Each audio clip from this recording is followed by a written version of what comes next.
شروع اللہ کے نام سے جو بڑا مہربان اور نہایت رحم والا ہے۔ ناظرین، تقسیم ہند سے قبل برصغیر کے بیشتر پہلوانوں کا تعلق پنجاب کے شہر امرتسر سے تھا۔ امرتسر کے پہلوانوں نے ہر دور میں نام، عزت و شہرت پائی ہے۔ ماجے کی اس مردم خیز دھرتی نے رمزی پہلوان دیو ہیکل، علیہ پہلوان رستم ہند، رستم جنات، استاد صدیقہ پہلوان گلگو، غلام پہلوان رستم ہند، کلو پہلوان ستارہ ہند، لبو لوہار پہلوان رستم ہند، گاما پہلوان رستم زماں اور امامبخش پہلوان رستم ہند جیسے شاہ زوروں کو ایسا بام عروج بخشا جن کا مقابلہ ہی نہیں تھا۔ پھر بھی اس فن میں جو مقام حیدر پہلوان سوداگراں والا ستارہ ہند کو حاصل ہے وہ ان کا ہی خاصہ ہے۔ ناظرین، بعض اوقات عظیم فنکار منظر عام پر نہیں آ پاتے اور اپنی عظمت سمیت گوشہ گمنامی ہی میں ختم ہو جاتے ہیں۔ حیدر امرتسری ایسا ہی ایک فنکار پہلوان تھا۔ یہ سرکاری درباری نہیں، یادگاری پہلوان تھا۔ داستان شاہ زوراں کی 46ویں قسط، جس کے فن کو رستم زماں گاما پہلوان نے بھی خراج عقیدت پیش کیا۔ فن پہلوانی میں ناممکن کو ممکن کر دکھانے والے شاہ زور حیدر پہلوان امرتسری ستارہ ہند کے متعلق ہے۔ ویڈیو شروع کرنے سے پہلے میں الحاج مبشر اقبال لون استاداں والا، نشان سیالکوٹ گولڈ میڈلسٹ، بھتیجا عنایت پہلوان استاداں والا فخر ہند ستارہ ہند مرحوم سیالکوٹی کا بے حد مشکور ہوں کہ انہوں نے یہ ویڈیو بنانے میں میری مدد کی۔ ویڈیو شروع کرنے سے پہلے آپ سب سے گزارش ہے کہ ہماری حوصلہ افزائی کے لیے ویڈیو کو لائک ضرور کر دیا کریں، شکریہ۔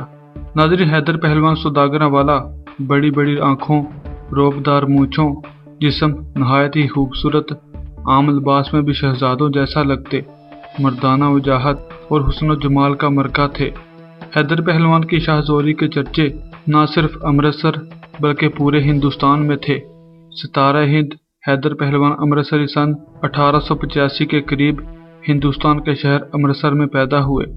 حیدر پہلوان کا تعلق امرتسر کے ایک امیر گھرانے سے تھا۔ ان کے والد اونٹوں کا کاروبار کیا کرتے تھے، جس وجہ سے انہیں سوداگراں والا لکھا جاتا ہے۔ فن پہلوانی کی تربیت محمد جان پہلوان سے حاصل کی۔ حیدر پہلوان نے خاص طور پر امرتسر اور لاہور میں بہت مقبولیت حاصل کی۔ ناظرین، حیدر پہلوان کا شمار فن پہلوانی کے ان چند پہلوانوں میں ہوتا ہے جنہوں نے ہندوستان کے نامور پہلوان امامبخش پہلوان رستم ہند، گونگا پہلوان بالی والا رستم ہند، ہاتھوہا ملتانی اور خلیفہ غلام محی الدین رستم ہند جیسے شاہ زوروں سے کشتیاں لڑ کر اپنے فن کا لوہا منوایا۔ مردانہ وجاہت اور فن کا یہ دلنواز مرکہ عجیب و غریب صفات کا حامل تھا۔ اس کی فنکاری میں تو کلام نہیں، اس نے غیر متوقع طور پر ایسے کارنامے سر انجام دیے کہ حلقے خدا حیرت میں ڈوب گئی۔ مثلا امامبخش شیر ببر کی سواری میں جکڑے جانے کے بعد اسے لے کر اٹھ جانا پہاڑ اٹھانے کے مترادف تھا۔ حیدر نے یہ عملاً کر دکھایا۔ مانا کہ یہی کارنامہ گونگا بالی والا نے بھی سر انجام دیا تھا، مگر اس کا نتیجہ کیا ہوا؟ یہی کہ وہ خود چکرا کر گر پڑا۔ مگر حیدر امرتسری تو پہاڑ جیسا بوجھ اٹھانے کے بعد بھی کافی دیر امامبخش سے لڑتا رہا، پھر اپنے سے کہیں آگے کی چیز خلیفہ غلام محی الدین کو آنن فانن چت کر کے تاریخ پہلوانی میں انوکھے باب کا اضافہ کیا۔ ریاست تمپوئی میں حیدر پہلوان نے اللہ بخش لاہوری سے ذلت آمیز شکست کھائی، مگر امرتسر میں اللہ بخش لاہوری کا پھلکا اڑا کے رکھ دیا۔ 31 مارچ 1924 کو برکت ناگا والا کو شکست سے دوچار کیا۔ غلام محی الدین بھانجا امامبخش پہلوان رستم ہند اور ستمبر 1930 کو سردار خان پہلوان جلندری جیسے شاہ زوروں کو شکست دی، جبکہ چراغ گجر امرتسری پہلوان کو پہلی کشتی میں بڑی آسانی سے چند منٹوں میں شکست دے دی، جبکہ دوسری کشتی پون گھنٹہ زور آزمائی کے بعد برابر چھڑا دی گئی۔ امامبخش پہلوان رستم ہند اور خلیفہ غلام محی الدین جیسے شاہ زوروں سے ٹکرانے والا کس مقام و مرتبے پر فائز ہوگا، اس کا اندازہ ناظرین کرام بخوبی لگا سکتے ہیں۔ پھر حیدر امرتسری کے وہ مارکے جو گونگا بالی والا سے ہوئے کسی صورت نظر انداز نہیں کیے جا سکتے۔ امرتسر میں اس نے گونگے سے برابر کی چوٹ پیش کی۔ لاہور شاہ عالمی سرائے میں اس سے گر کر سیالکوٹ میں گونگے کو شکست سے ہمکنار کیا اور شائقین فن کو ورطہ حیرت میں ڈبو دیا۔ کوئٹہ کے نارنگ خاں پٹھا امامبخش شیر ببر کو لاہور نولکھا ریلوے اسٹیشن کے قریب اس نے حریف کو اڑا کے رکھ دیا۔ ذرا چشم تصور سے ملاحظہ فرمائیں، جب عالم پیری میں وہ افق پہلوانی کے درخشاں آفتاب ماجا پہلوان بلاکی والا کے مقابل آیا تو حیدر پہلوان کی بوڑھی ہڈیوں نے تماشائیوں کو مایوس نہیں کیا اور پون گھنٹہ کانٹے دار برابر کی جوڑ پیش کر کے شائقین فن کا دل جیت لیے۔ نظری امابش پہلوان رستم ہند اور حیدر پہلوان ستارہ ہند کا ٹکراؤ امرتسر میں ہوا۔ اس کشتی میں حیدر پہلوان نے ایک ایسا کارنامہ سر انجام دیا جو فن پہلوانی کا سرمایہ تصور کیا جاتا ہے۔ جب دونوں پہلوان آمنے سامنے ہوئے تو امابش نے پلک جھپکتے ہی حریف کو نیچے رکھ لیا اور پھر حیدر پہلوان پر سوار ہو گیا۔ نظری کامیاب سواری سے اکثر پہلوان عاجز آ جاتے ہیں یا اسے نجات حاصل کرنے کی کوشش میں چت ہو جاتے ہیں۔ یوں بھی ہوتا ہے کہ رسوائی کو برداشت نہ کر سکتے ہوئے پہلوان شکست قبول کر لیتے ہیں، لیکن حیدر پہلوان نے بالکل نیا باب رقم کیا۔ اس نے پھنسی جان کی ساری قوت کو سمیٹا اور بے پناہ زور صرف کرتے ہوئے اپنی گردن پر سوار امابش کو لے کر اٹھ کھڑا ہوا۔ تماشا یہ دیکھ کر دنگ رہ گئے۔ حیدر نے اسی پر بس نہ کی، اس نے حریف کو اکھاڑے میں پٹخ دیا۔ امابش چت ہوتے ہوئے بچا۔ کشتی کے بعد گاما رستم زمان نے حیدر پہلوان کو خراج عقیدت پیش کیا۔ ناظرین، تریہ پہلوانی میں فیروز عرف گونگا پہلوان بالی والا رستم ہند سے کون واقف نہیں؟ اکھاڑے میں اترنے سے لے کر اختتام کشتی تک گونگا ایک نیا پہلوان ہوا کرتا تھا۔ حیدر پہلوان کے گونگا بالی والا کے ساتھ 3 مقابلے ہوئے۔ گونگا سے پہلا مقابلہ حیدر پہلوان کے اپنے شہر امرتسر میں منعقد ہوا۔ بڑی جوڑوں کا اعلان ہوا تو دونوں پہلوان میدان میں اترے۔ اس کشتی میں گونگا پہلوان نے حیدر پہلوان کی گردن پر 3 دفعہ سواری کی، مگر حیدر پہلوان تینوں مرتبہ اٹھ کھڑا ہوا۔ یہ دیکھ کر دنگل میں بیٹھے ہوئے دوسرے پہلوانوں اور عوام نے دل کھول کر داد دی۔ دونوں پہلوان ایک دوسرے کو قائل اور گھائل کرنے کی کوشش کرتے رہے۔ بالآخر آدھ گھنٹہ بعد یہ کشتی برابر چھڑا دی گئی۔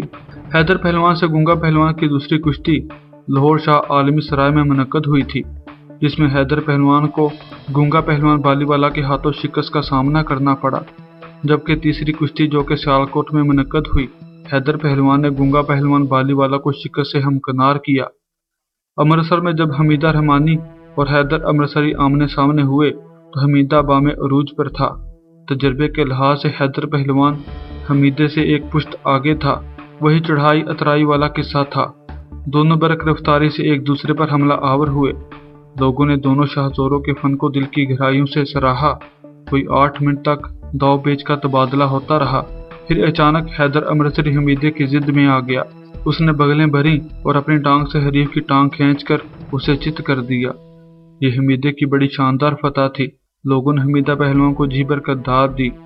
ناظرین، عنایت پہلوان استاداں والا اور حیدر پہلوان امرتسری کی کشتی کا شمار برصغیر پاک و ہند کی عظیم کشتیوں میں ہوتا ہے۔ اس دنگل کا جلوس 3 شہروں میں نکالا گیا، یعنی سیالکوٹ، امرتسر اور گجرانوالہ۔ جلوس والے دن دونوں پہلوانوں کو دیکھنے کے لیے سیالکوٹ کے لوگ اور فن پہلوانی کے عاشقان سڑکوں پر کھڑے تھے۔ ٹھیکیداروں نے خصوصی طور پر دونوں پہلوانوں کے لیے شاہی لباس بنارس سے تیار کروائے، جبکہ دونوں پہلوان شاہی لباس پہن کر سفید گھوڑیوں پر سوار تھے۔ جلوس جہاں سے گزرتا، زندہ دلان نے سیالکوٹ پہلوانوں پر پھولوں کی پتیاں نچھاور کر کے اپنی والہانہ محبتوں کا اظہار کرتے۔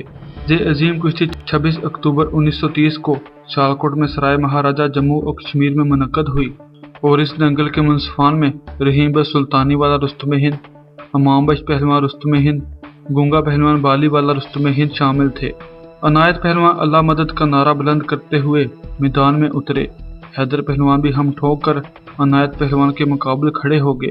رسم پہلوانی ادا کرنے کا عمل اختتام پذیر ہوا تو دونوں پہلوان ایک دوسرے پر حملہ آور ہوئے۔ کشتی کے دوران حیدر پہلوان نے عنایت پہلوان کو آگے رکھ لیا، مگر عنایت پہلوان کچھ دیر بعد حصار توڑنے میں کامیاب ہو گئے اور موس مار کر حیدر پہلوان کو آگے رکھ لیا اور سواری ڈال کر رسوائی کی تکمیل کرنا شروع کر دی۔ کچھ دیر بعد عنایت پہلوان نے حیدر پہلوان کی گردن پر گوڈا رکھ کر صاف چت کر دیا اور منصف نے عنایت پہلوان کا ہاتھ بلند کر کے اس کی فتح کا اعلان کر دیا۔ ناظرین، خلیفہ غلام محی الدین سے حیدر امرتسری کا مقابلہ یادگار حیثیت کا حامل ہے۔ خلیفہ موصوف کا تعلق نورے والی دف سے تھا، بلکہ یوں کہنا چاہیے جو مقام کالو والی دف میں بوٹا لاہوری کو حاصل تھا، وہی مقام نورے والی دف میں خلیفہ غلام محی الدین کو کہا جا سکتا ہے۔ اس شاہزور کا شمار استاد زما کتب پہلوانی کی تیسری پشت میں ہوتا ہے۔